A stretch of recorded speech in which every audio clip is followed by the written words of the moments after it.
I mean, I certainly think that the climate on campus, and all campuses, I think they've gotten more and more strained lately. I think the political polarization at the national level, unfortunately, start kind of bleeding down, make it harder and harder for us to have some of these tough conversations.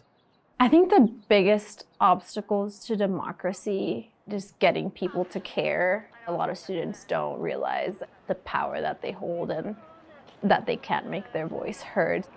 I'm Martin Clarkson. I'm faculty in the Communication Studies Department here at CSU and the founder and director of the CSU Center for Public Deliberation. We started the planning for the Democracy Summit probably over 2 years ago or so, and some of us actually even before COVID of the idea.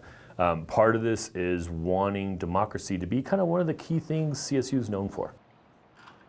My name is Emily Orozco, and I'm a fourth-year student at CSU, and I've been working as a Democracy Fellow this year. The Democracy Summit was this week-long series of events aimed at elevating democracy for students and just the community in general. If you look at the history, what we're seeing is this cycle that plays out through American history where we have movements towards equality and democracy, and they inspire a backlash, and then we go back. People say democracy is under threat, and it is, and we should be aware of that, but we should also be aware that this is not a new thing.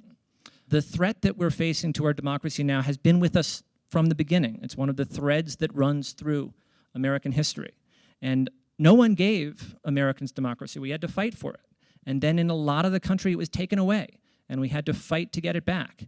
And we have to fight to keep it now. It's clear from the research that humans, unfortunately, are much more wired for polarization and outrage. We like simple stories. We like, good versus evil. We love our heroes and our victims and our villains. And once we decide who's playing what role, we see the world through that lens, right?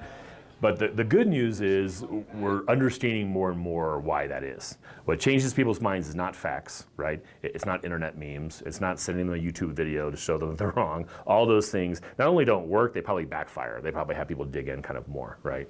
What changes people's minds is a genuine conversation with someone that they've built some trust with.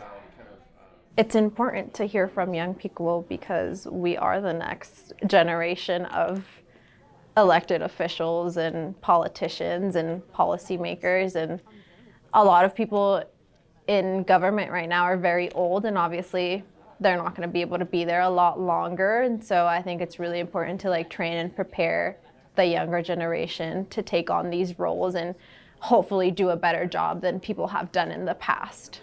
When you give people an alternative, they see the value of it. I think people are sick of just screaming at each other, right? I think they're sick of kind of all the division and the polarization.